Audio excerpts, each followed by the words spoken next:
Hi hello ನಮಸ್ಕಾರ, ಅಂಬಿಕಾ ಚಾನಲ್ಗೆ ಸ್ವಾಗತ. ನಾನು ಇವತ್ತು ಕೊಬ್ಬರಿ ಮಂಡಕ್ಕಿ ಮಾಡೋದು ಹೇಗೆ ಅಂತ ತೋರಿಸ್ಕೊಡ್ತೀನಿ, ಬನ್ನಿ.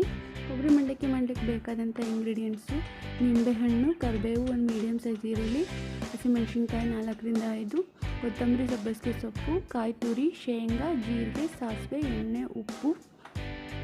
ಮಾಡುವ ವಿಧಾನ: ಗ್ಯಾಸ್ ಆನ್ ಮಾಡಿಬಿಟ್ಟು ಒಂದು ಪಾತ್ರೆ ಇಟ್ಕೊಂಡು ಎಣ್ಣೆ ಹಾಕಿ, ಎಣ್ಣೆ ಚೆನ್ನಾಗಿ ಕಾದ ನಂತರ ಶೇಂಗಾ ಹಾಕಿ ಚೆನ್ನಾಗಿ ಫ್ರೈ ಮಾಡ್ಕೋಬೇಕು.